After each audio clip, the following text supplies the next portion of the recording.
Joining me now is Superintendent of Schools, Dr. Jack Dale. Welcome. Thank you. You had just gotten back from a very exciting trip to Taiwan, right. And I want to hear all about it. I want to hear why and what you learned. And we've, over the last probably 4 or 5 years, have been developing some partnership relationships with different countries, a lot of them in Southeast Asia, and a lot of them, because of our current chairman, Il Young Moon, has developed a relationship with some of the governments. And they are basically sponsoring trips for some of their people to come visit Fairfax County Public Schools to learn about some of the effective programs that we have, our training of teachers in English as a second language program, and then some of our teachers and other staff members have been going to the different countries. This particular trip was paid for completely by New Taipei City, which is kind of a donut around Taipei City. Okay. It's a fairly new city, 10, 15 years old by Asian standards, conglomeration of several counties. And I think actually the two of them together, Taipei and New Taipei City, are probably about 5-6 million people, so it's pretty big. Yeah. New Taipei City School District that we were visiting and doing a conference with probably has about 500,000 students, so quite a bit larger than us.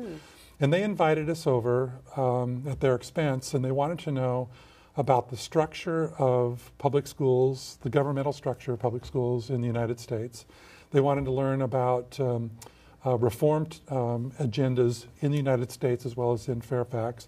And they wanted to specifically hear from high school people around some of the high school programs that are somewhat unique to Fairfax. Well, I mean, unique to Fairfax, but we're a very successful school district. And what some of these foreign governments have learned is that you don't go to the U.S. Department of Education because they don't have much control over local education. It's all state and local. Right. So they've learned through our interactions to come directly to fairly large, successful school districts, and that's the most valuable exchange of ideas and information. Right. Now, you feel pretty strongly about our teachers and administrators and even students having those international experiences. Tell us why. Well, if I go back to our kids, I'll do a simple little story.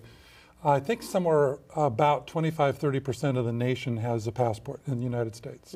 I think that's what I've heard. I have to do a fact check on that one for sure, but it's a smaller number than maybe what you'd like to think. I was recently interacting with a group of our students from each of our 25 high schools and asked them, how many of you have passports? Virtually 100%. Wow. Our kids are international. Yeah. We need to make sure our kids are prepared for international careers, jobs, relations, everything. And what better place than in Fairfax?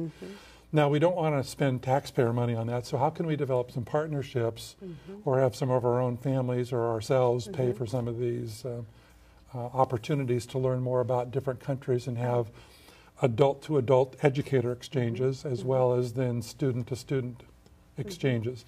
Now, there typically are exchange programs, but I'm interested in looking at how we can ratchet that up to kind of really meet the profile of Fairfax County and do it in a way that is cost-free to our taxpayers. Yeah, that would be and great. We've found some ways to do that. Yeah. Now tell us, what did you learn? What was your big takeaway from your trip? Well, I've been to Taiwan another time, and so let me collectively say that what I found in the Taiwanese governmental structures is, number one, they're very different setup for the educational systems.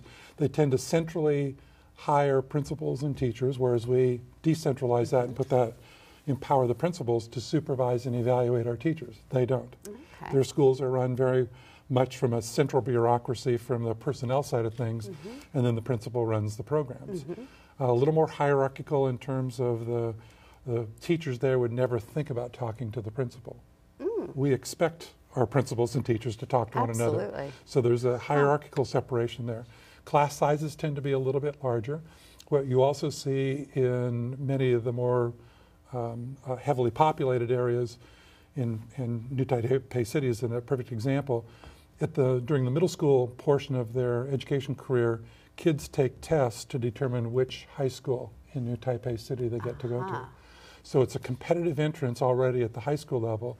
And then at the high school level, they'll take tests as they're leaving high school to then determine which universities they get into. So it's a very test-driven, and they want to learn how do you teach kids creativity, independent thinking, some of which they like, some of which they don't, because it's a little counterculture. So it's a very good exchange. But They also wanted to learn about our advanced placement program. We had a principal who runs advanced placement, international baccalaureate. They wanted to learn much more about each of those. How could they participate in those? If they wanted to become an international baccalaureate high school, because I think in all of Taiwan there are only 2 international baccalaureate high schools. Yeah, we have what, 7 or 8. Right. And so they wanted to learn how they can be engaged in that. They didn't know much about the advanced placement program, and yet that is now becoming international. College Board that runs the AP program has quite a few sites now, and I know mainland China. So a lot of educational exchanges that we can have there. We also looked at the curriculum that they're doing, some of the technology they have in their classrooms, and how they support their teachers. They do a much better job of supporting their teachers and giving them additional time for training and in-depth practice on changes in technology, changes in curriculum than we do in America. Right. Well, that's great. Good food for thought. Excellent food for thought. Thank you for sharing, Welcome. and hopefully we can continue this conversation. Yeah, it's really an time. important one, yeah.